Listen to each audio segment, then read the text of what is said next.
Legal disclaimer. In order to avoid any legal, religious, political, or social controversies, please be assured what you are about to see is not real.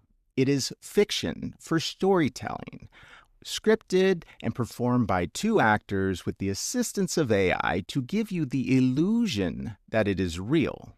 Any truths that may resonate with you are purely coincidental. Again, everything you see is not real. And if you don't believe me, 你看到的一切都不是真实的。如果你不相信我，tudo que você vê não é real. E se você não acredita em mim, so just relax and enjoy the show. Talking sexy, talking self-care. It's your sexy self-care, sexy self-care.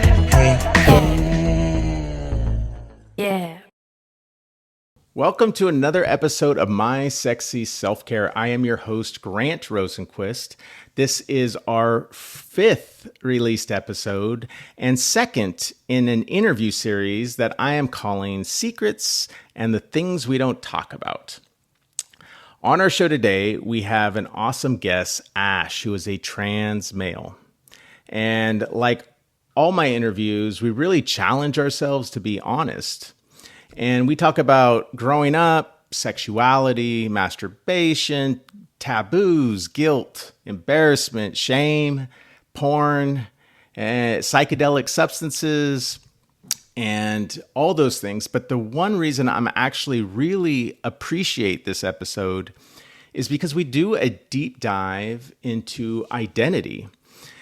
And let me ask you, if you've ever felt like you're in a life where you feel stuck, maybe you feel stuck in a relationship that you don't want to be in anymore. Maybe you are in a job that you don't know how to quit, or maybe you just feel like you're surrounded by people who aren't serving you. Well, learning how to question your identity may be a tool into understanding how to live authentically. Because see, when you learn how to question your identity, what you're doing is you're asking yourself, wait a minute, am I living a life that I want to live? Or am I living a life that my environment tells me I should be living, right?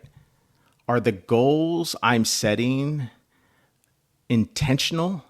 Or do I just have goals that my environment told me are the goals to make me happy, right? When you learn to question your identity, you learn to find your authenticity. And the more you learn how to practice that, the more you understand where your compass needle is pointed with your own intention, instead of your compass needle being pointed by your environment telling you where your compass needle should be pointed. And the reason why I appreciate this so much is because learning how to find my authentic self has led me to be able to create this podcast where I've had the courage to be like, I'm okay with me. I'm okay with my truths. I'm okay with my honesty. And so much so that I'm willing to put it out there and let the chips fall where it may. And it has brought me a lot more fulfillment in life. So the other thing on this podcast is the video version has a lot more features you will see if you watch it. So it is strong enough to listen to audio only, but it's actually been designed to be watched. And if you watch the first 5 minutes of it, you will understand exactly why.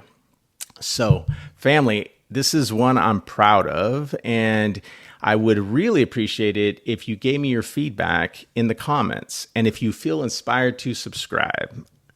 So, let's get started. Welcome to another edition of My Sexy Self-Care. I have a special guest, Ash, with us, and Ash is a documentary filmmaker and trans male. So I'm really excited on many levels to interview him and have a little conversation about his journey. And the other thing about this podcast, too, just a reminder that these interviews are what I call consensual and mutually consensual. So what that means is we'll have this recording and then we'll both approve the final edit of this podcast. And then also once it's posted, we both continually approve it being up. And if for any reason one of the guests changes their mind or I change my mind now or down the road and it's comes down, it will be. So that's really to make the audience also know that this is authentic, and it's really also a challenge of being honest with yourself and with the world. I feel like there's so many things that we aren't honest about, and for no real reason, because even the hard things to talk about are really why we are where we're both at today. So, yeah, tell me a little bit like about growing up and like your home life situation. Home life. I feel like it feels like that's like so many lives ago. Yeah. Kind of is in a way. Yeah. Even, regardless of age, I just feel like the trans aspect of it makes it feel like there's all these like chunks of my life that I kind of separate. And I'm obviously also being an immigrant kind of does that because you kind of separate the spaces. Yeah. But did you have parents though, like good parental? Yeah. And you have any siblings? Yeah. I have one older brother. He's 6 years older than me. So he did definitely kind of encourage a certain level of conversation and like around sex and kind of like introducing me to all that stuff pretty early on. But my parents also weren't very like secretive about sex. It was pretty, it wasn't very important though, so it wasn't like talked about, but it also wasn't taboo. It was kind of just Could you see your parents as sexual creatures? Oh, absolutely not. So no, they actually slept in different beds since I was like 1 year, like as long as I can remember. Wow. Okay. So, and they're not divorced. They still aren't. I mean, that's their own, that's journey. True. So I won't go too much into that, but that definitely like, I guess it kind of makes the model kind of strange. It's very strange. Yeah, I didn't grow up with a lot of other like they were either divorced or sleeping together and like happy, So it was kind of. They also were both very busy, so there just kind of wasn't a lot of time to reflect on that, like all together. I just kind of thought it was normal. But it probably in a lot of ways it's normal for some. I mean, but it is interesting to think that there's like no model for what like sexual creatures are. I think that's a very common thing. Like even my family growing up, here's what I could tell you. I was thinking about this the other day. My model was my parents were sexual creatures because you could see them show affection to each other, right? And then we would find like porn and toys in my parents' room occasionally, like growing up. So then okay, they're having sex, right? And obviously they think it's okay.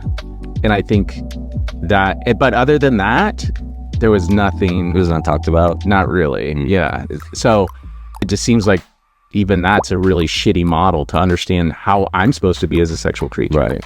Yeah. I don't think parents are usually the best role models as much as they like to be. I haven't heard like a perfect, kind of role model. Also, it's kind of taught that parents are supposed to you're not supposed to encourage your kids to be sexual creatures. Right. There's like this stigma that's like, oh, if you allow your kid to be a sexual creature, that somehow they become a deviant or they might become, so there's always this thing about, oh, we don't talk about that. And if you see your kid doing something kind of like catch them masturbating, you kind of tell them in some type of way that, oh, they shouldn't do that. They shouldn't do that like only in private. So there's always instantly there's this like negative kind of shame to it. Actually, do you remember when you like started to question your identity? I don't know, it's so like ingrained in us to just grow up the way we do and be okay with that. So it took me a while to like wake up to that. But I remember the first time it crossed my mind that like I maybe wanted to be a boy, or like I also heard it from a lot of people like in elementary school. They would like call me a boy, like jokingly, or like bully-ish. Yeah, were you kind of tomboy looking as a kid too? Yeah, okay. I mean, I definitely had phases where I tried to be more feminine, and I think I actually had the longest phase was when I was a teenager, which is weird considering I had like the parts to make it work. But I think that that was part of like the pain, because I was like, I tried so hard to get furthest away from it, but it just kept coming back, you know? So yeah, I can see how that too. Like, I'm just thinking about as a kid, my experiences growing up, it's like your elementary school, there's less about conformity. It's more just about being a kid. You know what I mean? Yeah. But then when you get to like middle school and high school, it's about fucking fitting in. Right. And like so much more is based on judgment. So I can see maybe how that might have pulled you back to the feminine, being like, oh shit, as a kid, it was easier. Now I feel much more judged. So yeah, also I feel like when people said that back in elementary school, they didn't, like, they said it in a bullying way, but they didn't really know where else to go with it. Like, there wasn't like gender theory that they could like back things up with, you know. It was just, they saw that there was something different going on and they're just like calling it out, and then they move on with their day. Like, it wasn't like that bad. Yeah, you know? It's almost saying like, oh, you have yellow hair, haha. Right. And then they just to make fun of you. Yeah. But not necessarily understanding the cores of it. Right. Whereas when kids who are a little older pretty quickly think they have like the logic to back it up, and that can like get in our brains. And I remember when I was 13, I saw a book that was about like kids transitioning, and I brought it up to my mom, and I was like, oh, so that means like I could be a boy. Like I remember like being very scared to say that, but I said it, and she was like, no, you're not you though. You know, she's like, you're just a really cool, tough girl. And I was like, okay. So that was basically the story that I was told all my life, that I was just a very strong, you know, obviously like I have nothing against strong women. No, they don't have to. But it's like, oh, because it's almost like you're asking your mom, hey, confirm, I want or help me with my identity. And then they're like, okay, well, just use this frame. Right. Use this frame. And then you're supposed to go through school and shit and trying to confirm that, like, it's almost like you're trying to confirm that bias. Right. If you can. But then there's things instinctually. So here's dude, I'm a cis male, right? Like and one of my journeys, which I think a lot of people are on, is learning how to find my authentic self, which is also my own identity, right?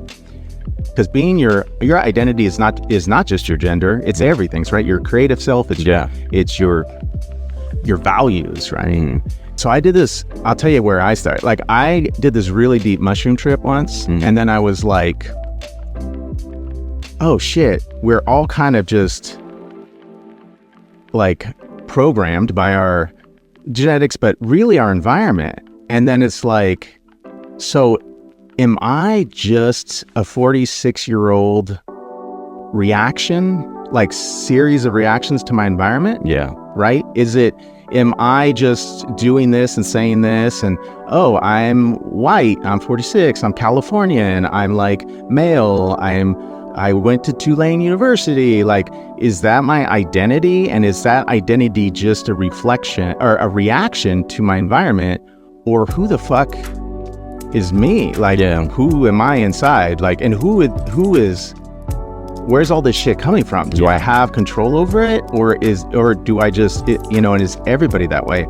And ever since then, I'm trying to understand what that means to me, like what my identity, and it's really also about learning how to be the person you want to be, in a sense, right? Oh, before I get into that, I wanted to say about the tripping thing, I guess. Like, the way I like to look at it is like there's brain or mind, body, and consciousness. Okay. And I feel like the people who, like, I guess I'm gonna just hop right in and say something controversial, I guess, but like people who transition because of their surroundings only and not because of their body and the discomfort in their body. And there's many different types of transition. Obviously, people can like socially transition and identify differently and not medically transition. But if I'm talking about like medically transition, I feel like there has to be a certain discomfort to your body that you feel when you're alone in a room, so that you know that it's not like what you're saying, it's not a reaction to other people's that's judgment. And for me it totally was that. Like it totally was. The things that I changed about my body are fully things that I couldn't have sat with. Like I sat with in the shower and I hated, you know, like it's not that people called me those things and that's why I didn't want to be that. It wasn't that I didn't like how women are treated in society and that's why I decided to be a man, you know. I mean, that was also shitty, but that's not like why I needed to change, you know. So the thing that resonates there too is I'm very much a proponent of like you have a logical mind, but then you have like your instincts and your feeling, which I think are also tied to your body, but they're also part of my learning how to find my identity is forgetting logic and start listening to my own intuition and letting that guide me, even though it's against some logic. So it feels crazy. So I guess the reason I admire trans people is because you do that to the extreme where you're actually following your journey based on what feels right, opposed to logic and reason. I'll give you a great example that might make sense to some people is like, and maybe my father was a good example of this because my father passed away, but there was one point in his life, he's like, I'm fucking depressed and I have no fucking idea why. You know what I mean?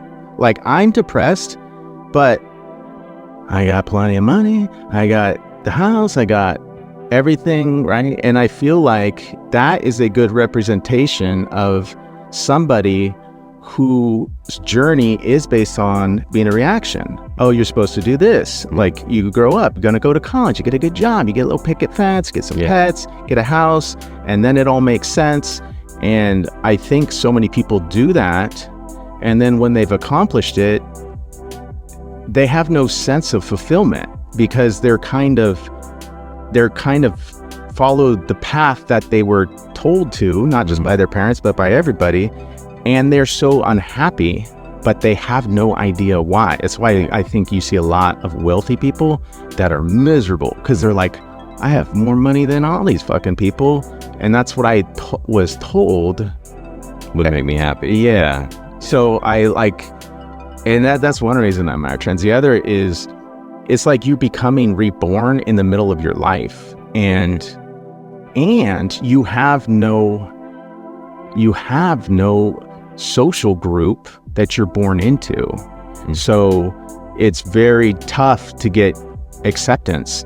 Right? Like you could be a black kid in the ghetto being born and you still have people around you that are like, yeah, cool, man, you're like one of us. And you could be any kind of social group, ethnicity, woman or man, right? Like boys in the boys locker room, like, oh man, you're one of us, like you're on the boys team just because you're a boy, right? So for me, it's interesting because trans people have like go through this journey where they really are getting born into a world that they cannot lean on any social construct of what they're supposed to be, right? So you I could see how you just bombard, especially dude these days. I hope in the future it'll be a little more accepted. But now you got half the world freaking out because they think that it's going to actually affect them what you do with your fucking life, which makes some sense. But there's so much judgment. So it's also feels like, do you look at the judgment as kind of even a challenge to yourself? Like, I feel like, I mean, I guess I have heard it from a lot of trans people too. Like, there's kind of a separation between the world and then there's me or like us. Because like everything you said, like that's true. And like we sort of just, we have to create our own everything. reality and our own, like, what is okay and what is not okay. Like, that's why people also love, like, within the trans community, love to, like, say, like, you're not trans enough, like, all this and that. Like, even what I said already about, like, medical transition, someone could take that and be like, I don't want to do anything about my body, but I feel deeply uncomfortable. Like, I don't want to do any medical, like, no surgeries or nothing. And that's still totally valid, you know? 100%. Like, people just have to find a way that they can be comfortable in their body. It's really that simple. And just because, like, cis people are born into a way where that they might be closer to that already, it still doesn't mean, you know, cis people struggle with body image, like, issues. Like, everyone struggles with that. It's just the thing that trans people have to get over is that they have to create a version of themselves that other people might not accept. So it's like they have to fight for themselves twice as hard, because you have to be so sure of yourself and prove you're, you know, man enough or woman enough or non-binary enough. Like, you have to prove that you are whatever you are creating that you are. And I told you too, I was very like, much more toxically masculine, and also in the way I dressed, in the way, just every sort of, like, When you first transitioned? yeah, when I first transitioned, just because I felt like I had so much to prove. And it was all about, it definitely was about the comfort, but I had that comfort, and then it was about how do I make society back off, basically. So it's more like, once I was comfortable, I was like, how do I communicate this to the world and still be me? Because there's people who, I mean, people who known me my whole life as, like, a butch lesbian. So there's just so many ways that you have to, that you're going to just be observed. It's like, it's hard to explain, but they're like, people are obsessed with people transitioning. Like, if you look at, like, YouTube videos or Instagram posts of, like, you know, the comparison, like a montage, like, quick changes, like, they love to see the quick changes, but within the person, it's all very slow. You have to, like, trust the process. It's all like, Yeah, and it's It's gonna a go pain. up and down. You're gonna have a Yeah. fucking awesome day, and the next day you're gonna be fucking feel depressed. I mean, here's the other thing I think, which is interesting. I just thought about, like, if you're a trans person, it feels like you will have to create a chosen family, yeah, right? Where if you're not trans, you could probably figure out how to live in your, you know, the family you were born into. But it feels like when you're trans, you actually are forced to choose your own family, because you might have parents that reject you, or family. But I feel like, for me, my identity, that's exactly what I'm doing, man. It's like, I feel like when you learn how to find your own identity, your identity goes more from, like, you know, certain facts of, like, oh man, I'm Mexican, I have this type of job, and it goes more towards values. Like, oh, as an individual, my identity values these things. Right. And then you build your family based on those values. Right. Which is much more healthier. I mean, I feel like that's like, if life is a video game, it's like, this is finding your identity and your authentic self is one of the hacks of the video game in this, like, level. You know, historically, anytime you challenge the group, whether it's, you know, your social group, your cultural group, your ethnicity, it had the threat of being ostracized, and then, you know, we might not live. But in our reality, it feels like you have to do the opposite and learn how to pull yourself out of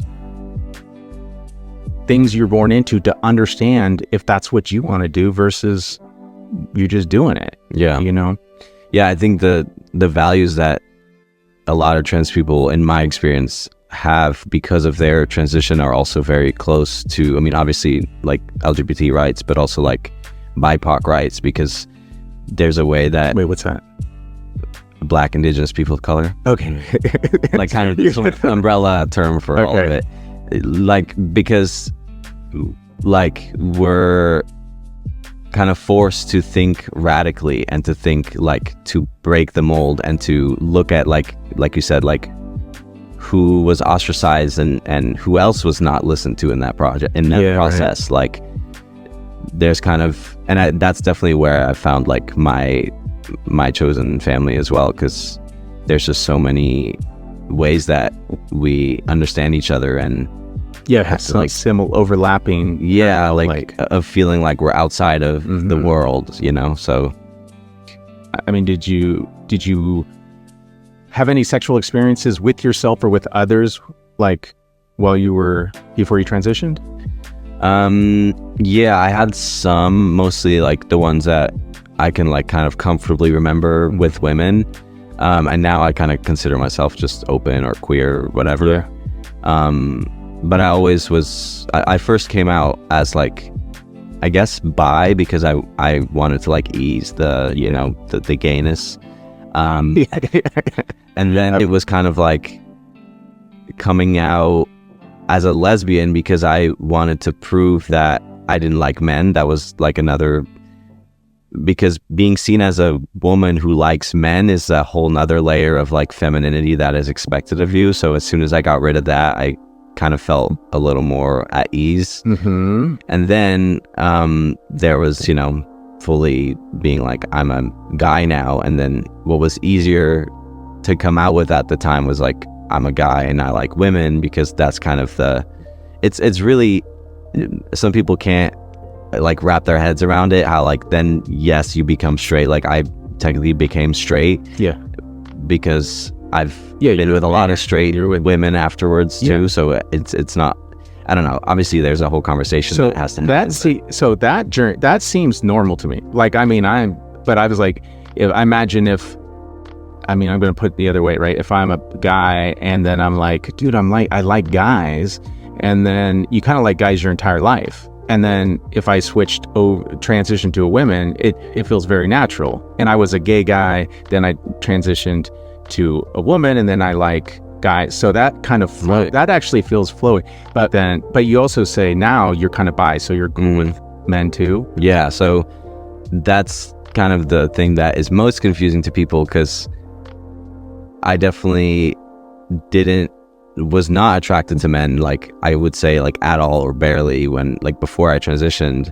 And then I kind of opened myself up to it. And I think, I mean, there's like the common, you know, queer thing of like, do I want to fuck them or do I want to be them? You know, that's a common question. Yeah. But for me, it was more so after I was already myself. I was like, is there now any of that? Like, do I want to fuck them, or is it just like, because once I was that and I'm still looking at a guy, then it's like, am I now looking because I'm actually interested, or am I now still looking because I'm just comparing myself and just as like men do with men, you know? So, okay. I like admire this, because really the best comparison for me I can think of is, I've always been attracted to women, like very much. And I've never been attracted to men. But once I really started getting comfortable with my own, like very comfortable with my own sexuality and other people's sexuality, and just like not threatened or worried about it, then I felt actually safe to challenge my desires towards men. This is a kind of crazy story, but so I had a partner and we were polyamorous, but we started doing sexy things in like sex clubs, but we had never been to a sex club before. So we went one time, and then we had a little like goal of just being watched. And then a second time we had another goal. When we were like, she's like, oh, do you think I can blow you while I have some guy fuck me from behind? And I'm like, that's a good goal. Let's try this. Right. And then it's so cool how you learn how to do so much communication with your eyes and your partners about what they're comfortable with. Right. It's like at every step. And obviously other people are much more vocal about consent. So that's all there. And in the middle of this, she's like looking at me and everything's good. And I'm like, you know, like, oh, this is working. And then the guy's behind her on his knees and I'm in front of her, and his knees like rub against my knee, and it freaked me out. Right? It was like, whoa, what the fuck? But the funny part was that it's like, I had no problem with some dude railing my girlfriend from behind. Right. But it was the fact that he touched me. Right. That's So, crazy. so then I go home and I'm like, wait a minute, this something doesn't fucking make sense. And I'm like, I feel like it's been very cultural to be like, you either enjoy touching men Yeah. or you get repulsed by it. Right. Like there's no in between. Yeah. Right. That's like a very standard thing. Even for people who are pro-gay, they're like, yeah, bro, you can touch you, but I'm not gay. Right. And if I touch somebody like platonically, we're kind of taught to recoil. Yeah. So that was the first time I'm like, Yeah, men don't really practice like casual intimacy like that. no, I was up with my buddies and from college, and then we're like, take a picture. And then one of my buddies was like, isn't it kind of funny how like we put our arms around each other for one moment as if we like do this all the time, Right. but we only do that for a picture Yeah. because it's not comfortable. Like, even though we're very friends and, you know, we have no reason to avoid that. Yeah. So what that actually taught me though, that instance is I'm like, if I understand that I might not desire a man, but I shouldn't feel repulsed by one. Yeah. I mean, at worst, I just feel indifferent. Like, it's just a human body, just like me. I should be able to touch it. I should be able to I might not get aroused at all, but I think it's more natural just to be indifferent. And we're all affectionate animals. Yeah. So I was like, that repulsion has to be taught. Mhm. It had to be taught to me. Yeah. So then I Well, started. definitely from like one little knee touch. You're right. With a little knee touch. And I'm like, and totally unexpected. And then from then I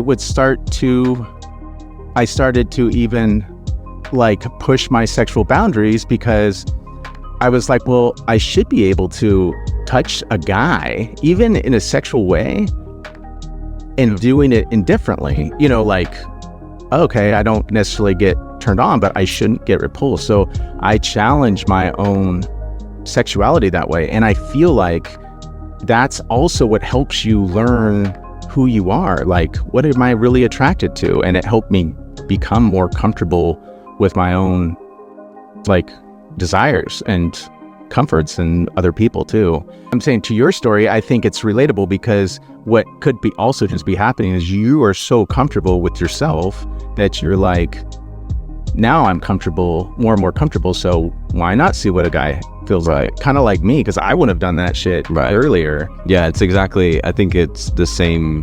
Now that I'm like feel normal, I'm like exploring in a normal way, whereas before I never had a sexual experience as a woman with a guy that I chose, like never, and I had many, so that just already says a lot. Wait, so it's only been when it's like circumstance? Well, like either like actual non-consensual or just like it was kind of just like circumstantial, and it was like fine, I'll do it type of thing, but it was never like I want to do this, let me go do this. Like I never had that type of like control, I guess, over just like the situation, even though like even those guys that I was like very briefly in just those moments with, like they were aware that I was like a different girl and that's what they liked about me, but that was just mentioned, but it wasn't anything besides that, you know? Interesting. So I also have a question for you that I thought about. What, you have bottom surgery, right? No. Oh, you don't? Okay. So, But generally I wouldn't ask that to a trans person. Just letting like just because we're here together, I'm I appreciate that. able to, And I'm please willing correct me to when I answer. say some shit and I'm like, I don't know. Just can you tell me why that would be normally? Just the technology of it is not the same as like how trans women can have like a very like almost indistinguishable from a cis woman vagina, whereas trans men can't have a dick really function the same way. It can work, and there's ways and there's things that you can do, but it's very expensive, it's like 5 years of recovery or more. So I just haven't had that time and money and just all those things. See, I don't know any of this shit. So if you becoming already having top surgery was like, it's just like a kind of uprooting of your life, or like just kind of, you have to prepare for it. So it's even, I don't know. I think there's a lot of stigma around bottom surgery and like expecting that people have had it, when in reality it's really, really hard and really expensive. And especially with the state of the country right now, it's probably not going to be covered under Trump. So I don't blame anyone. Yeah, there's a lot of logistical reasons. Yeah, not it's a lot of logistical reasons. Right. And I mean, honestly, too, it feels like having a vagina would be better than having a penis if it had nothing to do with identity or like masculinity. I thought about that too. So that I feel like the female genitalia is a better tool for. I was more so thinking the way I think about like how like dysphoria is what it's called, like the discomfort with trans people. It's very often clear to me that things that are existing outside of our body we are a lot quicker to feel like alienated from if that is not our body. Like a woman with a penis is very quick to feel like, fuck, I want this penis off. Yeah. Almost more than I want tits, because tits is just an addition. Like, yes, it will enhance feeling like yourself. Like for me, it was like, I can't live with things on my chest. Like it was like floppy and like, it's just, I don't know what I would do with that. So like, they're quicker to like bother us or be in the way, like literally physically, like, or for people to comment on it, or for like, you know, a mole to be seen. Like anything is just, it's more noticeable if you have something than rather not having it. Yeah. You know? And So when you had your top surgery, that was like very pivotal in how you felt, right? yeah. And If I had to choose like testosterone or top surgery, I would choose top surgery. it was actually more powerful for you to get top surgery than testosterone. Yeah, no, because I mean, that was like a part of me technically, and I had no choice in that happening. Yeah. It always was just very, like, it felt like dissociating, like the whole, just that whole body part already was dissociated from me, so it just needed to physically be removed. yeah. That's so interesting. And I feel like I've had a lot of feelings around like bottom surgery and feeling really shitty about myself and all those things. But I also, there's also a thing called like bottom growth, specifically for trans men. So when you go on testosterone, I guess used to be like the clit grows bigger into, I mean, it won't grow on its own to like a full, 6-inch or more penis, but it still is something. And it's like you can have like male oral sex with it, and like you blow it the same way. So in that sense, that's been very helpful for me to like feel like I have that part, even if it's not the length that people desire. And in my experience, like I've heard a lot of the like straight girls that I've been with have worse experiences with cis guys, so I don't feel like I'm like missing anything. It's just, I mean, I'll tell you too, sister, I don't like, I would say my cock is less than average, but for me, dude, that has actually been a gift, because it makes you realize that being a good lover has so little to do with that than everything else, man. Like I feel like learning to be a good lover is like learning how to be a good chef, right? And it's like it's like you can be a chef in this certain way in these cuisines and like all these different ways, and whether you are vegetarian or you're serving meat has a lot less to do when you're actually a fucking good chef. Right. And if you just like, oh, well, I serve meat, and then like, I'm going to assume that's all it's going to take to be a good lover. Yeah. And it's like, no, it doesn't really work that way. So for me, I knew I have to figure out, like how to offset that. But then I learned, oh, no. You can do way more when you think about all the tools you have to be a good lover. Also, it really depends on the type of woman, obviously, but a lot of women don't really, the penis is for the guy's pleasure. Correct. So yeah, it's like, I mean, it's a simple and it's, everybody's different. Yeah, right. There's Everyone's women that love huge cocks. Some women like need a cock and love the feel of like being filled, but really orgasms generally are from the clit and like the top side, like the G spot inside, which don't require a huge cock. Right. Also, don't require one at all if you want to just do oral or absolutely. And the other thing too is, think if you have a sexually liberated woman, you don't even have to have you don't have to have a penis. You could fuck. Right. You have toys. You have all the other crazy stuff. You have role play. You have like intensity. Like, I think that people who think about like the penis actually becomes less and less like, the significance in being a good lover and having a good experience with somebody. Connecting. I mean, technically, like if I use my I guess most people would know it as a strap-on, but it's more like a packer in the trans world, but or like prosthetic. I could like switch out any dick you want. Yeah, right. So you can go on a website and pick the dick you want, and that's your experience. So there's kind of a lot of flexibility. Whereas like this man can't like pop their dick off and put on a new one. So. It's interesting too, man. I'll tell you something. I don't know if you know, but so I used to date an escort, and I knew a lot about the sex work community. But there are so many men, cis men, married, that go see escorts to get pegged.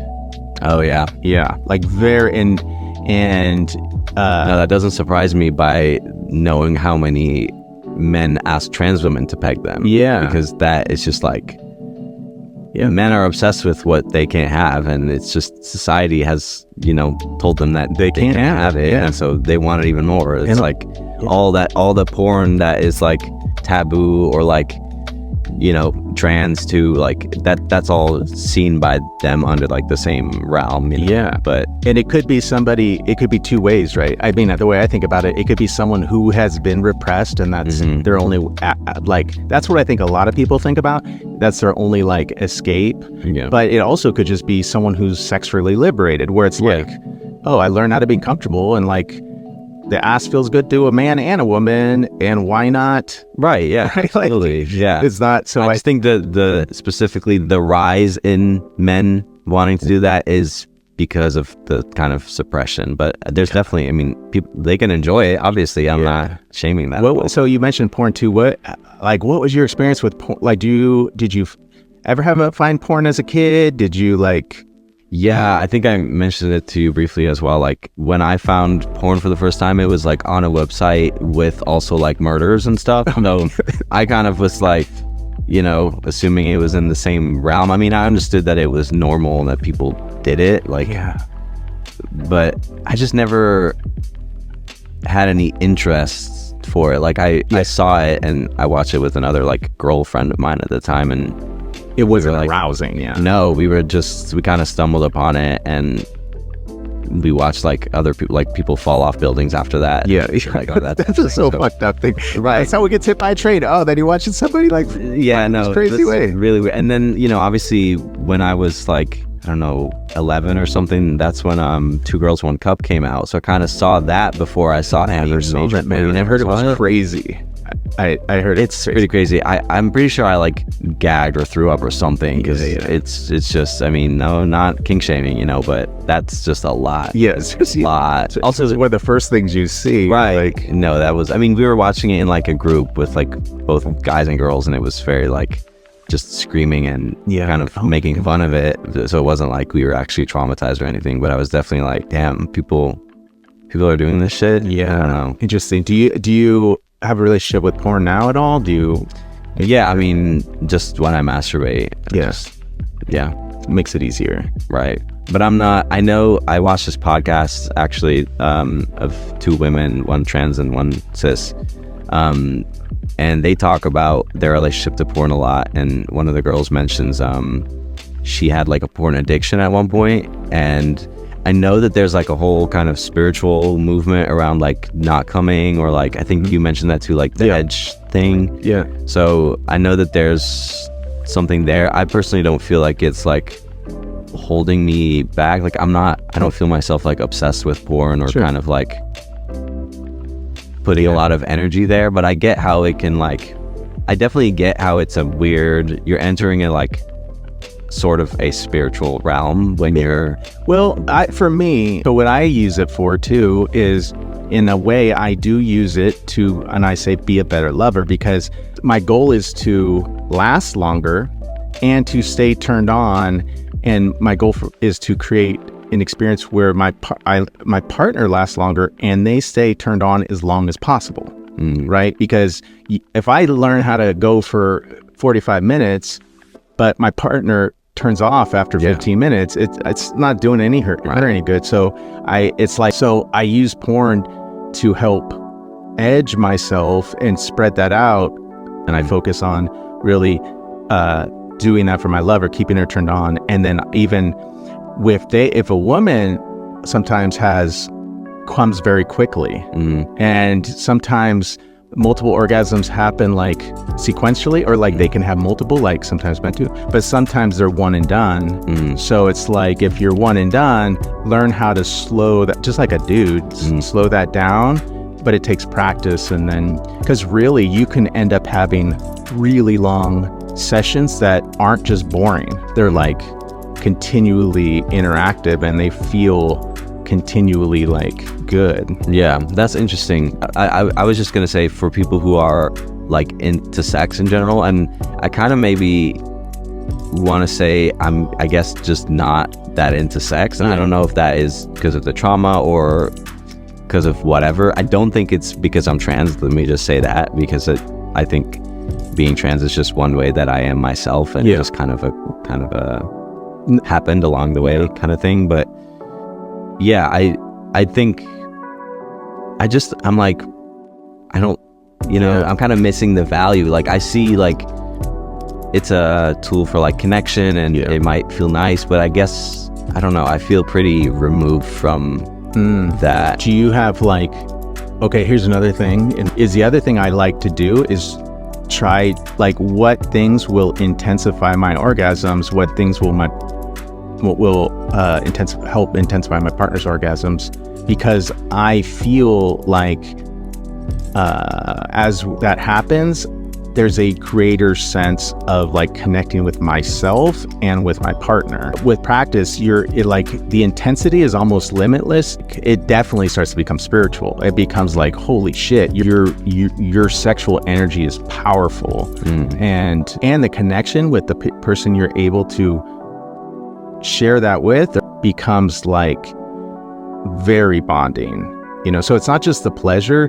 There's something about the ability to connect, because really what I think happens, even by myself, like I had to practice leaning into my orgasms. I practice being more vocal. I practice like, even when you act a little more than you would, but then what happens is you start to feel safe to lean into it. And then safe and comfort is directly correlated to how well you enjoy sex, right? Even with your long-term partner, the more you really feel comfortable with yourself, they're comfortable, you both can just not worry, and you just can lean into whatever you're doing. And then you're basically leaning into vulnerability.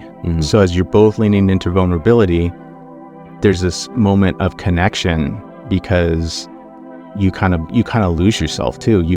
I feel like orgasms are the best example of living in the moment, right?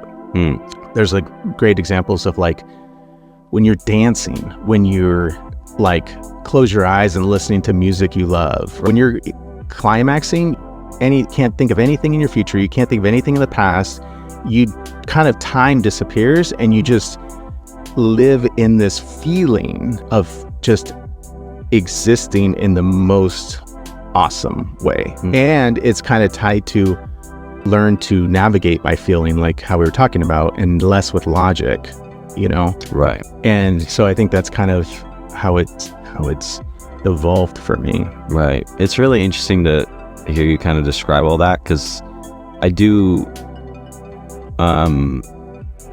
think about it a lot, or like just in general when I'm with people or having sex or not, just like in connection, basically. I think about how it's kind of like society's end goal is having sex, right? And then within me understanding that sex is, you know, all that you just said is like, I try to make it not as much of an end goal and just like you said, just an experience and just to enjoy, and to connect. But at the same, I'm still kind of like, why, you know, like a part of me still, and I don't know, well, a part of me got thinking just now as you were saying all that, like, what if there's something in the socialization that I just wasn't taught to value it, and men are taught to value it, and that's why, like, not to like say any to shame your journey or anything, but just like, you know, I'm really interested, like, why. I mean, you're making a podcast about this, and you're growing and learning a lot about this, so I'm like, I could never do that, even though I have a lot of experience and I could definitely talk about it. I just, the value, I guess, is not, even though connection is a value, and I understand that that's your real value, but still I'm just like, okay, here's another maybe perspective. yeah, Kind of like food, right? I'm like, if we were hunters and gatherers, we really wouldn't we were still hunters gatherers, we wouldn't really care about how food tasted, because we're constantly just, oh, we fucking found berries today, great, we're gonna live, we're gonna, right? And you just eat. But once food became abundant, and we have a box of food from anywhere around the world, which is crazy, we're like, okay, well, we don't have to worry about finding it. How do we make it taste better? How do we make it, how do we actually use it for connection, right? Okay, let's have, like, Europeans are great, man. You have a 6-hour dinner, like 12 courses, and you sit around and you're just talking and connecting, right? So if you think about it, they took this primal thing we need to live, then it becomes abundant, and now we use it. Like, one of the things I think of my life's journey is to figure out, okay, you're supposed to have great experiences in life, you're supposed to learn lessons, but you're also supposed to do your best to enjoy the passing of time, right? So we use food, we've learned how to use food over 10,000 years to enjoy the passing of time, connect, oh, look at this, tastes so fucking good, how'd you make it, where are you from, like, so I'm like, oh shit, it feels like, oh shit, we just invented birth control 50 years ago. It's almost like food became abundant 50 years. You're like, why would you care about how food tastes? I think now that you're really like making me learn things too, because I think there's a lot of shame that I like secretly have, even though like I talk about it openly, but the fact that I don't value it, or like I can see that analogy, and I can totally see why for someone else that's great, but not for me, right? You know? Right. Like, I'm like, oh, you can enjoy that food, and I see why you want to enjoy food to the best of your ability, but like, that food is not for, why would I try to enjoy that food? I'm just trying to get through and eat the food, basically. Right. You're like, I'm hungry, I just put food in my mouth. And I think maybe it's a combination of like, maybe it is a combination of the transness and the trauma, because for me, a lot of my life was spent just trying to be normal in sex. And so when I got through a sexual experience, having it be normal, I took like a breath of relief. I was like, I was normal. I was able, like, Dave will remember it as a normal experience. And that was like more important to me than the enjoyment, because enjoyment feels like very far. Like, it's like, I definitely always focused on more so pleasuring my partner, and that helped me also get away from my own body and that type of stuff. So that's probably also in there a little bit. So also with that too, that's why I actually also use masturbation, not just to like learn how to be a better lover, think about that, but really, dude, but what do you do for like self-care? Do you go get facials, or do you get spa treatments? Do you go to the beach? Like, what do you like to sit in a hot tub? Would you do stuff that you like? Go outside, or like take for a hike. walk, yeah. If you think of it in its purest form, I feel like masturbation is you loving your body physically. And we've also been trained to look at it externally, like images or fantasize about others. But if you actually start masturbating and try not to think externally, and even if you are just close your eyes and think about you as a spiritual being, like existing, and think about it like the things you appreciate about yourself, Yeah. right? And then you use that where you feel empowered that you can come and you are like celebrating you. Mm-hmm. It kind of teaches you to love your body physically, which is going to help you translate into loving your body emotionally and loving yourself emotionally. This fucking world teaches people not to love their bodies, right? Everybody has body shame at some level. Yeah, I used to be married and my wife at the time used to do spray tans, and she's like, you know what, I noticed a pattern. It doesn't matter how hot the women are or at what age. She's like, as they're disrobing, everyone will always say a disclaimer. Like, oh, don't look at my butt, little chat, but oh, I have a birthmark. Yeah. And there's always some type of disclaimer. She's like, it didn't matter who it was, right? And we are really good at telling people, kids, don't be sexual. Don't, as an adult, feeling sexy and feeling attractive is a good thing, but you tell kids constantly that that's a bad thing, right? When you tell kids, girls, like, that's, I know you look good in there and you probably look great, but that's not appropriate to wear to the store. But that makes her feel like, well, I should be ashamed of that's just like, my body is not beautiful, right? So it's almost like you having to reverse that as you get older. And that has also helped me in learning my identity, is like thinking of masturbation as for myself. And it's kind of like meditation time almost, like where you can focus it on you, and then it's had positive results thinking of it that way too. And that is really interesting. When you were saying that, like the thing about self-love, or like, this is for you, I immediately just thought sex has never been for me. So yeah, I don't know. It's interesting. Yeah. And also, I'm assuming also starting out as a female, like our culture also perpetuates that, like sex is supposed to be for a male, that females, there's so much old constructs of a woman's doing her duty serving a man, which also disservices a woman, because like, even if you were in that realm and you're like, oh yeah, when you're a wife, you have to do your duty, it immediately takes the pleasure from it. Because if you're doing something because you have to, because you want to, then even if you wanted to, it's going to feel like, I don't really want to do this because it's a duty. It's not a choice, right? So that's exactly what like having sex with men beforehand felt like, because it was like, that's why it was even hard to remember when you asked me, because I was like, I guess they weren't like the traumatic experiences that I'm thinking of, but they were experiences that I like actively engaged in, but at the same time I didn't want to. So I'm like, why was I there? Yeah. But I think a lot of it was like the validation of it, Yep. Especially, as a woman. I mean, I haven't gotten that much validation being a man. No. So like, it was so easy to be liked and to be like, I would go on Omegle all the time actually, and which is crazy. And I don't think about it a lot, which is probably why I just now brought it up, because it's just so like in the back of my brain, like just because I wanted people online to see me and call me beautiful, because I just wanted to be validated. Wow. And I didn't think that. So, or no, I would literally like take my clothes off when people validated me enough and like were interested enough, or sometimes they made me believe that they like me as a person, and then through that way made me, because I definitely was trying to be aware of like, I know men take advantage of whatever, but I also was like, I don't know, I also just kind of didn't care. I was like, if I can give them pleasure, that's what matters to me, even though it didn't matter to me. Right.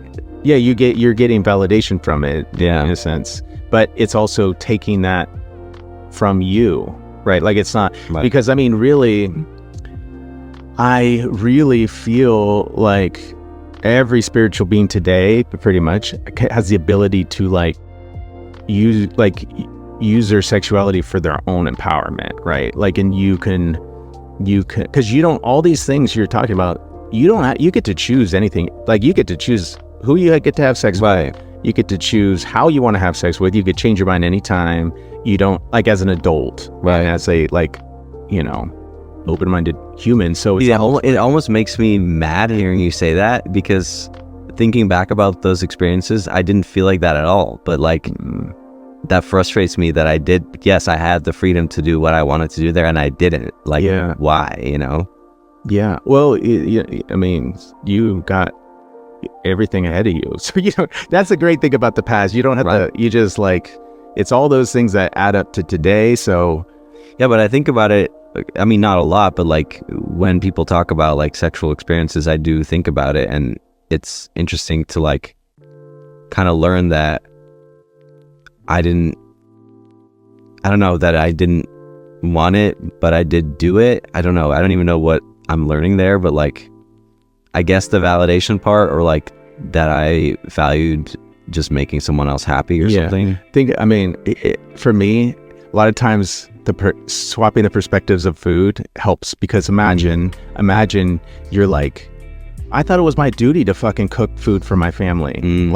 I thought that's what is expected of me as a woman, to feed my man every time he gets home from work, and I didn't really get pleasure. I just thought that was doing the fucking laundry, right? And then so, it's almost wait, you can you don't have to cook for him. You can cook for other people. You can learn how to do it well and cook the food you want to cook. Right. Fuck what he wants. And then you're oh, I never, so you learn. But I also think dude, slut shaming, having any downside to promiscuity is really repressing their ability to empower their sexuality. Men, I feel your sexuality is also a muscle, right? And so it's the more you practice with it, you can become more sexual, but people practice repressing that shit. And there's people that are oh, I don't have sex because I don't need to anymore. But it's because I think of, if you constantly getting frustrated with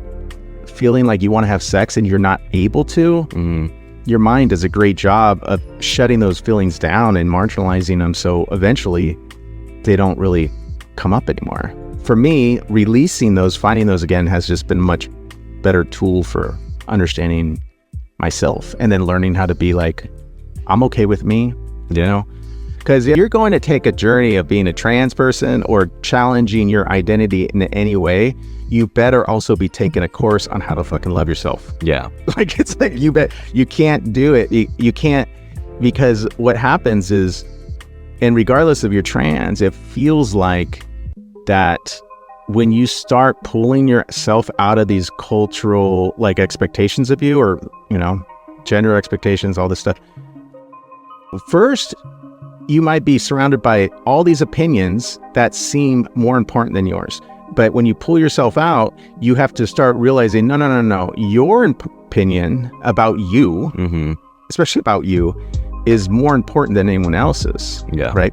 And then I feel with enough practice, you start to learn, my opinion is the only fucking opinion that matters. Why would I even give a shit what someone thinks they should do instead of me? But I feel if you don't have that self-love and you become on the extreme trans, dude, then all the judgment is going to feel so much worse, because you're susceptible to judgment if you hold their opinions. Hey, Jackie. Right. Yeah. But I feel self-love's a big word. It's happiness. Yeah. It's not it's not easily defined. Right. And you have to understand, you have to figure out what that means for you, And now a quick word from our sponsors.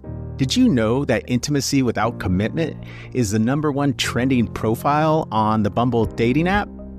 Well, Bumble doesn't sponsor this podcast yet. I do. My name's Grant. I'm an intimacy coach.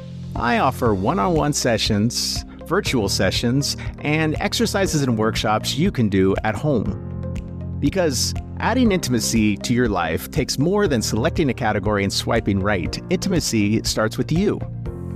Whether you're single and are having a hard time connecting with new people, or partnered and want to connect with your partner on a deeper level, or poly and navigate multiple relationships, my sessions may help you.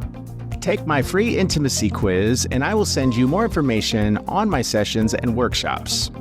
You can find the link in the comments or description or on our Instagram, My Sexy Selfcare. Because remember, the most important relationship you will ever have is the one you have with yourself. Because we don't attract what we want, we attract what we are. With my sessions, I can teach you how to be more intimate with yourself in order to start attracting more intimacy.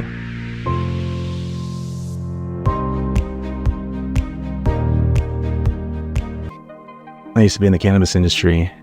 Oh, yeah? Yeah, for 6 years. But I learned Like at a dispensary? I worked for I was a corporate executive for a big company here in Sacramento. And honestly, on a separate note, it's like so I'm also one of my other, besides sexuality, one of my other little passions is substance education and the psychedelics and learning. Like once you work at a dispensary, I started smoking weed every day. I only smoked it occasionally, but when everyone's like, oh, cherry gelato, yeah.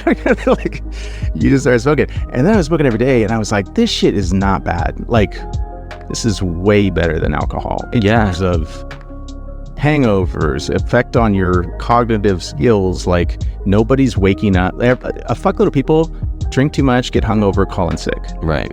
Nobody's calling in sick because they smoke. When I'm hungover, I smoke. Yeah, I know. So I learned, like, fuck, that's when my first epiphany was like, oh shit, I need to take a look at drugs. Like, everything I was told is definitely not right. And then I found psychedelics, and then I tried mushrooms, and that was just like, dude, it was like someone upgraded my software in my brain. It felt like my whole life was been on a graph paper trying to understand patterns and like formulas. And then someone's like, oh, here you go. Here's Microsoft Excel. And you're like, whoa. And it was like, oh shit, I have no idea how to fucking use this. But the fact that I can start figuring shit out, I can like learning how to use that for emotional relationships, relationship with self, but just habits. It really opens your mind up to feel safe. And when your mind feels safe, meditation makes you feel safe. Therapy makes you feel safe. If you can get to that, you start to operate on like this alpha level of where all the insecurities of safety, of, your needs are gone. So you're like, okay, now what do I want to do? Or now I need to get that fucking person out of my life. Like, fuck this. And so then I started like nerding out about. How often have you tripped on mushrooms? I mean, I probably did. I started when I was like 36. I'm 46. Was it 36? It's 10 years now. And I didn't really get into them like normally till about say 4 years ago. And then I was like doing macro trips every week. Okay, yeah. Deep trips. But also, here's the difference. There's a difference between, like, there's something really cool about doing trips with people, right? And you connect and you bond like lifetime bonds, right? And they kind of stay at a higher level. Like, you get to this level and you like bond with somebody, and even if you're their boss and you fire them, like you still connected on this some higher level. But when you do it fucking by yourself, it's like a different drug, because the best mind state to be in for mushrooms particularly, but also psychedelics, is the daydream state, right? So when you're just like feel safe, you're comfortable, and you just can like daydream, that's when your mind can like really go into deep thought. If you're trying to do tasks, if you're trying to like clean, or like I got to find my phone. Anything that's task driven makes it very difficult. When you take mushrooms on the come up, which lasts like an hour, is where you feel lethargic, so you're not going to want to move. That's when things will start moving, and like you'll see things. Your mind, if there's any chance of a, say, bad trip, which all I really consider is if there's any fears that continually get like ramped up in them, it happens in that first part. And then what happens is after you get over that hump, then you kind of become awake. Your mind operates normally. You can do tasks, you can walk around. But when you're in that second stage, it's almost the best because your mind's on fully diagnostic mode. It's like that's when your excels and you can think of fucking problems, and your mind feels like they can, like, you just solving problems left and right with relationships, with understanding. I don't understand why this doesn't make sense. And then it's just like, oh, it's probably this, and this. And it feels like you can, like, if I do mushrooms by myself, some music, like 5 hours of that by myself is like 5 months of therapy. Like you can go super deep. And the more you take, it feels like it's the level, like if you do a little bit small, like a lighter trip, it's a lot more superficial things about your habits, your goals, your desires, your achievements, lifestyle stuff. You take a little bit more, then it really starts to go with your relationships, your partners, the people you love that are close to you. When you take more, it eventually becomes only about you. Like you don't think about, it's like, what is and you contemplate like your existence in the universe, and like that's where I was like, oh, who am I am I just reaction? What intentions do I have? Like, where do I come from? And it becomes very spiritual too. And sometimes it gets to a point where you're like, everything becomes a fucking lesson. Like you're like, and it's like, oh fuck. And you get this sense of enlightenment, like, and peace. Like I would say, since being on psychedelics and experimenting with all this shit, I feel more at peace with my life as my life's been getting older, more at peace with my present, more at peace with my past, and more at peace with just even dying. Like I don't fear death. I feel like it's because when you do these deep trips, man, it's like I have this other working theory that it's kind of emulating smoke. So you see how I get on this topic. I just feel like I'd like. Are you bleeding the podcast into that a little bit too? Is that cool for us to talk about? Yeah, because I have had a lot of trips, and I also would say the person I am today is definitely influenced by tripping.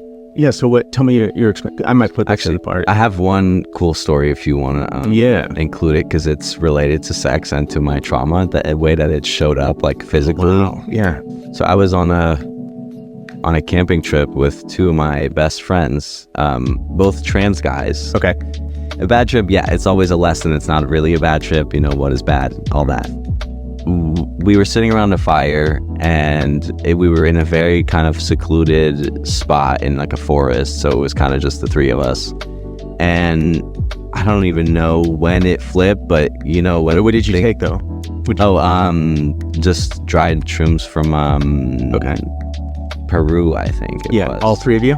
Yeah, all three of us. Yep. Yeah. Any other substances? No. Drinking? I mean, we were just like smoking weed. But yeah, that's it. First? Probably. Both. Yeah. No alcohol? No. Okay. All right. Yeah, I like that, because a lot of these. Oh yeah, alcohol is like, I've drank and tripped together, and I feel like it's shown me that like alcohol is the devil. Like alcohol is toxic as hell. Like it's like the other side of things. It's like the opposite. Yeah. That's for my first experience with mushrooms.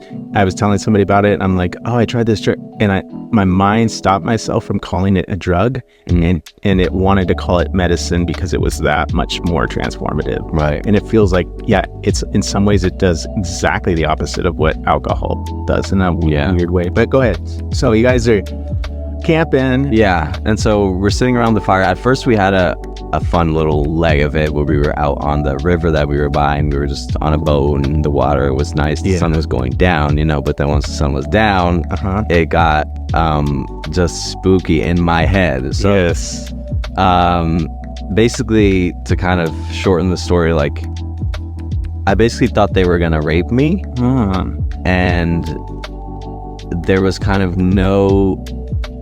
nothing they really did except for everything that they did that made me believe that. So like I was just under that belief, and anything they said, doesn't matter what, like, do you want to smoke? Smoking meant like sucking dick, anything could mean what I needed it to mean. And that's just like what life is. Because they talked about, because they knew I was like going bad, so they wanted to distract me. They talked about eating. They talked about going in the tent. Like everything meant sex to me. Yeah. And I could not get it out of my head. I remember feeling the ground when I was like in that state, and the ground was literally slanted. I was feeling it next to me because we were on these like camping chairs, and it just, the whole world was on a slant, and I just knew that it was bad, and it was just really dark, and I just thought the worst things of my best friends. And we eventually got out of it. I asked them to record me, which I watched later, and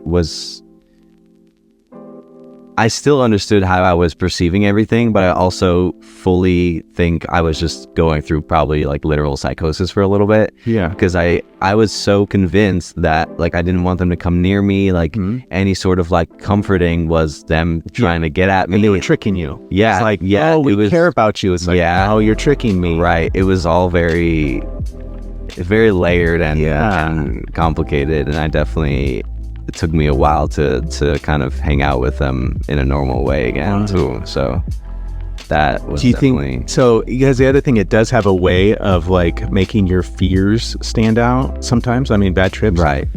And so I was like, what is the universe trying to show me right now?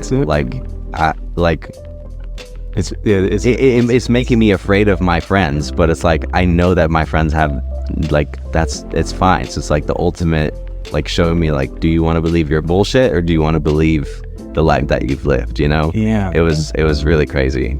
Tell you my like wife passed away when I was 30. No. Okay. So that was one of my worst things I had to process, right, from cancer.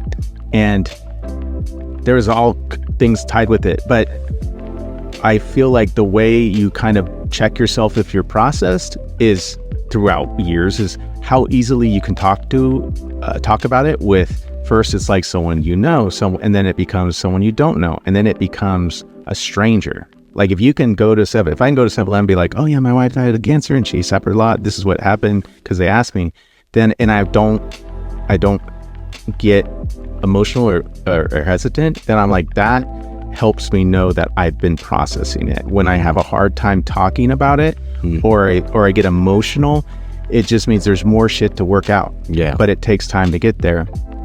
And this happens too when I was on mushrooms. Because saying that, I thought I processed shit pretty well. Because I'm like, I'm talking to strangers about it. Then I do a fucking mushroom trip. Yeah. And I'm like, same kind of shit, right? That mushrooms will be like, Grant, there's still shit in here that you don't have figured out. And yeah, also I had like 30 trips before that, no problems. It never, like, sex never even got brought up in my brain. Like I was always very deep, like what you said, like if you take a little bit more, take a little more. I think my natural state when tripping is always the like extremely existential. Okay. I mean, I think that's obviously what it does, but even like very low doses for me do that now, because I feel like now I did Mito and I know Interesting. It's like meditation. Yeah. So what happened, I was in my bed, and dude, like and I don't, it wasn't related, but that Jeff Buckley song, like Hallelujah? Anyways, and I'm listening to that and I'm thinking about my wife passing, because she also suffered because she had a lot of pain and shit, wasn't good. So that was also tough. So I'm like in that trip, and then the song comes on, and like I go back there, and then something hit, dude, and I was just fucking screaming, like intense, to wailing and crying. And then when it was happening, it was almost like throwing up, like vomiting, because it was, you weren't ready. I wasn't ready for it. Right. And then just, wah! And then I was just like, people thought I was getting murdered if they were outside, because it was like that intense. And then I knew when it was happening, it's just like, just lean into it, dude. Like, you're fine. And it helped me realize like a lot of this fucking sadness and like fucking grieving that I kind of didn't do fully, you know? And my point of that was, the goal is you have to figure out how to put yourself in a safe headspace. Sometimes mushrooms can do that, meditation, therapy, and then you actually have to go relive it again and like remember it as best as you can. And you do so in the safe space, knowing I'm actually safe, imagining this. But then you can go back and you get to put today's brain in there. And you and I feel like what happens is trauma, man, especially like crazy shit like that, is like when you're a kid or in that environment, your mind doesn't know how to make sense of shit, right? So it's like, you know, whether it's molestation or anything, your brain is like, I only have this graph paper and you're doing fucking calculus, but all I know is I'm going to draw a straight line because this makes sense. And even though it doesn't make sense, you kind of do your best with your mind, and then you cap it, meaning like, okay, I can't, my brain needs to stop thinking about this. So this is the best guess I have for why it happened and why someone did that or why it happened to me. And then you cap it, and then you kind of leave it. And then you don't really go, unless you go and decap it, it kind of just stays with that best guess. Yeah. And then when you do like mushrooms, it's crazy how you can revisualize anything from your past, and also shit you've never done, but it feels so fucking real. Yeah. And then you're going back and you get to talk to yourself, and you get to understand it on a whole different level. And it's not easy, but that's what helped me learn how to process. And and then pretty soon you could do it, and it's not emotional. You could actually tell somebody about it. You can like be like, oh yeah, and then this, and then you imagine this fucked up happened, and then I'll hit it. So that's kind of what mushrooms kind of taught me. But yeah, I'm sorry to hear about your wife. Problem. Like my friend, he lost his boyfriend of 10 years when I met him, and that was 2 years ago now.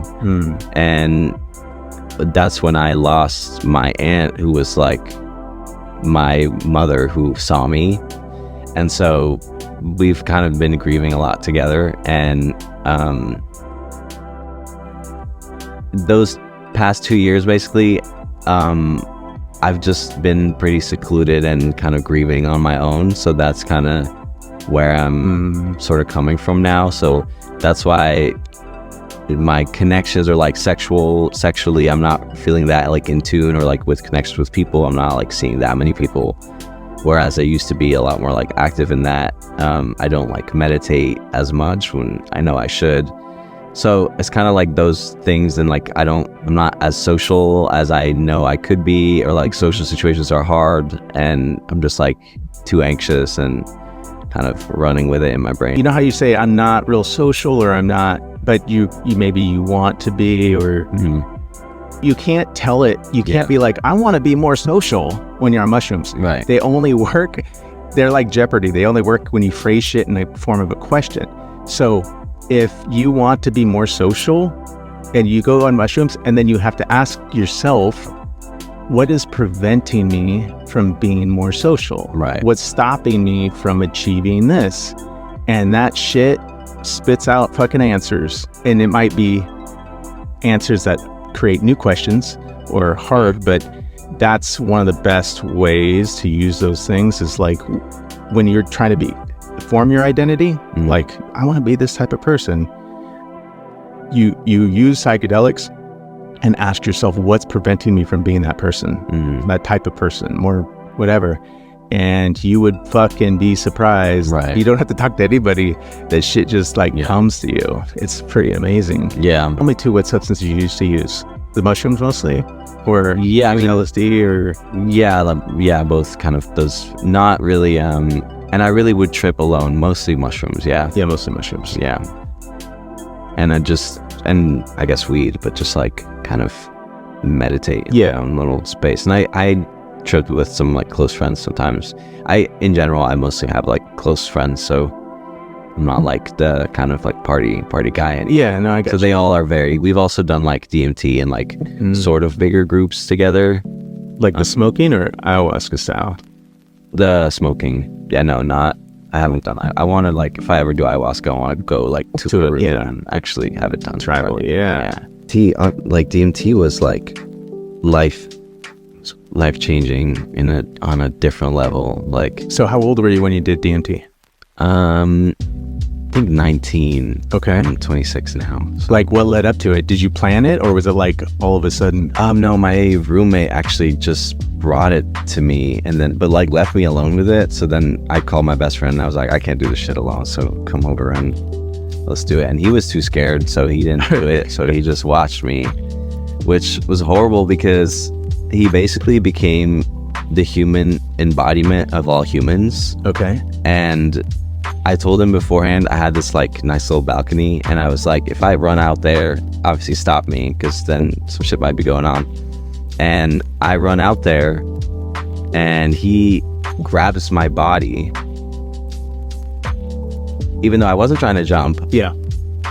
So I felt like literally held back by a human, and as soon as I was like screaming, and there was like fire and like literal hell just because he was holding me. Yeah. And then he let me go, and I took a few steps onto and I looked out into what I saw was like initially a beautiful, like colorful world. All the color like melted away, and I was so mad at him, and I turned around and I look at him, and I got all this on camera too.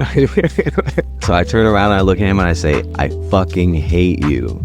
And that took us a while to get over, because he was really upset with me. Yeah. Even though obviously I'm tripping. I mean, that debatable if that he can be upset with me, but like, no, because really, what you got to think about though is, it's not him. It's he represented something for you. Right. You know what I mean? Like, and that's why I kept reminding him, like, it wasn't you. I didn't hate you. No, it's probably something in you. Like, partly something in you that's holding you back, that feels like. And I actually saw, you know how people talk about the tunnel of DMT, like the tunnel? I saw the tunnel. And so I was ready to go to DMT. So I've never done DMT since. So I'm a little bit bitter, but it also was just probably not supposed to be, you know? Okay. I don't know. It looked literally like a Rick and Morty, like tunnel to me. And the trees around it had like auras. They were all red. They had red auras. I don't know what that means, but. And then there was just a giant tunnel I wanted to go in. Also, so I've done DMT. I do it. I've also started trying to use this when I masturbate, because I do that's part of my mindset experimentation and all this, like trying to understand myself. So DMT, I'm still learning it. It feels powerful as fuck, but it's a trip when you're masturbating though, because I can't, it's unascribable. You learn to edge with it. So as you're coming closer to climax, you can take more DMT, and it makes your climax last longer, which then allows you to take in more DMT. What? Yes. That's a fucking hack. It's a hack, but I cannot say if I cannot conclude anything on that shit yet, because I don't know if this is leading me to a crazy bad habit or if it's going to have positive put positive affirmations in there. But that's the only same type of template I think about DMT, but I don't have enough experience with it to know. And now a quick word from our sponsors. Okay, so I don't know about you, but I've been hearing everywhere about psychedelic medicine. Like the news, my podcasts, even my book club is talking about it. I mean, apparently it can help with stress, anxiety, even unlocking and connecting with your higher self. Sounds amazing, right? But between school plays, soccer practice, PTA meetings, and oh yeah, keeping tiny humans alive, I had no idea where to even start. I mean, do I just Google psychedelic guides near me and hope for the best? That sounds like a disaster waiting to happen. Then my bestie Lisa was like, oh, you have to call Grant Rosenquist at Higher Self Productions. And let me tell you, life changer. Grant has actual experience with a ton of plant medicines, not just some guy who read a blog and decided he's a shaman. He gave me a free consultation where he explained everything, the neuroscience on how they work, the legality depending on where you live, the different ways they can help my thoughts and intentions, and most importantly, where I should start based on me. No pressure, no weird cult vibes, just real knowledge from someone who actually knows his stuff. He even let me talk directly to a few references. He went the extra mile to make sure I felt comfortable. And now? Let's just say my kids still scream in the car, and life around me is still the same. But my perspective of how to react to it is what makes all the difference. If you're curious but don't know where to begin, email or message Grant. Seriously. It was so amazing to learn so much about myself that I already knew. Higher Self Productions. Education, guidance, transformation. Email higherselfproductions1@gmail.com or direct message on Instagram at higher_self_productions. When you transitioned as a male, what were the things that you're like, did you encounter feelings and like, you know what I mean? Like, where you're like, oh shit, I guess I'm part of the patriarchy. I guess like do I feel some white guilt? Like I'm going to be a white male and these people are telling me that I'm responsible for that. Like, were there unforeseen, like, what the fuck is this? And what am I supposed to do with this? Right. Yeah. I had actually a friend of mine now, when she didn't know I was trans yet because I was like 1 year on testosterone and trying to hide it. We had like a discussion about having periods. Mm-hmm. And me, I don't know what got into me. Like I would never say the shit I said then, but like I was just like, I guess just like indulging in my in like my manness and wanting to be perceived as a man so bad that I had the conversation of like, oh, is it really that bad? Like that whole like, just to feel validated. Like it was ridiculous. And that's crazy. We laugh about it now because she's a good friend of mine, but like, that shit, like that's one of the craziest things that I haven't really. What about that's pretty kept that going long. Yeah, with a lot of people. No, because it's not me. You're it's completely fake. Like I've had periods and it sucks. Why the fuck would I talk about that? It's hard because I want to be the best, and I expect other white men to, you know, to do the right thing in certain situations and speak up against things, and like, but there's still like, I don't know, maybe like a little girl within me that's like, that's really hard to see that I have the right to speak up, or like that people will listen to me. Like I just don't believe that. I've seen it a little bit now, and I know that it's real by like how people treat me. Also, like attractiveness is definitely a factor. Not that I was like an unattractive girl, but I feel like I'm treated way more, or maybe that's the man thing. I can't separate them. Yeah, it's but hard to know. Yeah, I like people are just so much more like catering or even just walking out of the way, when I'm always intentionally trying to make space for people that are not looking like me, but like they are trained in this world and with these systems to walk out of the way for me. Yeah. So it's really hard to convince people that I'm trying to combat that, you know? So, but obviously that's not harder than being in that experience and having to fucking dodge white men, you know? Has anyone accused you of being a misogynist or some shit? No. No, okay. No. Luckily I don't. Not yet. Yeah, right. Yeah, no. I think really the worst has come from white men, because they are just on a whole another level that I can't even. I think too, here's what I think it really comes down to, man. A lot of it is, and I don't You notice I don't like to talk about what I call external thinking when I talk about like society or people in groups, because the more I do that, the less I focus on myself. But here's what I think it is in general is everybody fears change, even you and me. Yeah. The fact is you more than me probably are way more able to adapt to rapid changes than me. And I'm talking like in your environment. Oh, people are changing. Oh, these are new people can change their identities and people can do different things. And I would love for like so much in the world. I would love for like so much to be like overthrown and completely like I want so much change. So. But what happens though is a lot of the older generation whose lives then who went through the fucking, when they grew up in the 50s and 60s and 70s, their parents were like, these fucking kids are changing too fast. Yeah. Right. But that rate of change was way slower than ours. Like, so people everybody fears change, including the most progressive people. But the people who are most conservative are fearing, like they are the most resistant to change. Yeah. They're the most resistant to learn about what these new things. They're more resistant to accepting new concepts, all this shit.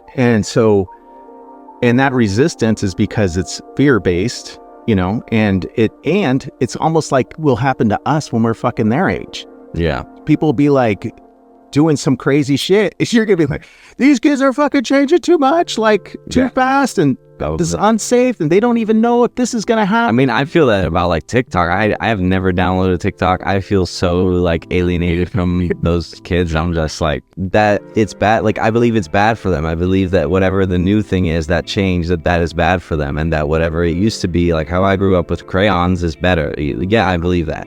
Okay, but you then allow yourself to put that mindset in someone who thinks that way about you, right? Because they're like, it's exactly the same. They're like, oh man, I don't know, like these kids, and really, so when you hear those things, it's because one, they don't understand, two, they're fearful, just about, because I do think people do care about everybody, but they get on they're really worried that, like, people are way more worried about other people than they are themselves. It's retarded. And so that's how it kind of comes out. It's like, I don't think we should do it. And that becomes the old rhetoric. And change is going to continually happen at an increasing rate. Yeah. Like it feels like you said you felt like you've already lived multiple lifetimes in one lifetime. Me too, man. So it feels like we're living multiple lifetimes within one lifetime, in a sense. So I try to give people grace, right? So now where you are at with your identity, like, do you have a thought of like maybe what things you might want to evolve your identity to in the future? Like, sometimes I find myself being like, I find that I have a lot of comfort in masculinity, and I try to now also challenge that, and I try to like why is that my safe, like my comfort zone, like why, if I'm going out still like late at night, why do I want to like dress all black, or like I'm somehow trying to like hide still, or like cover even in like comfortable masculinity. So I guess, I don't know, when I see gay men, like gay cis men, dress very femininely, I'm sometimes also jealous of that, not like in a kind of like crazy way, but just like a necklace or kind of a lower shirt, or just kind of something more interesting, but I've tried to like, I don't know, it depends on the moment. Like on Pride, like I've done something like the last 2 years, so I'm trying to like kind of get there a little bit and be more, because it's also like just see a presentation. It's almost, yeah, it's like I overcorrected so much to try to be a man, right, that now if I want to wear a fucking woman's hat, it feels weird, right? And you're like, what should we do? Yeah, it's not related to I'm trying to just see everything a little bit separate from gender, and just be I put so much work into getting to something masculine that now I want to see like what's the middle that is actually me, you know? So, I love that. Well, I think we could wrap it up. cool. Yeah, I appreciate our chat. I appreciate giving me insights too, because like I have some trans friends, but I don't. You wouldn't connect to your friend just randomly. So yeah. Oh, tell me when you masturbate. Like, You're right. Yeah, that's what it's for. So yeah, thank you for having I me. appreciate it, man. And good to learn some about you too. Yeah. All right. Well, thank you so much. Thank you. Thank you, everybody. All right. Thank you, family, for watching and listening. Now, understand something. What you just heard is extremely considered taboo. Maybe not just by our parents or grandparents, but our entire society. So much that the algorithm on YouTube throttles this way down. When I create clips on Instagram, everything about this content is censored and pushed down. So that just goes to show you how taboo and inappropriate talking about sexuality is.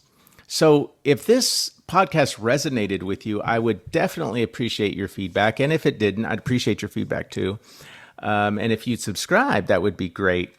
But if this podcast is going to grow at all, it's not going to be with the help of the algorithm. It's going to be the help of people like you subscribing and sharing it to people who might it also resonate with. So I appreciate you watching and listening. Now here it is, your daily dose of Dharma. The suppression of uncomfortable ideas may be common in religion or in politics, but it is not the path to knowledge, and there's no place for it in the endeavor of science. We do not know beforehand where fundamental insights will arise from about our mysterious and lovely solar system. And the history of our study of the solar system shows clearly that accepted and conventional ideas are often wrong, and that fundamental insights can arise from the most unexpected sources. Talking sexy, talking self-care. It's your sexy self-care, sexy self-care. Yeah. Yeah.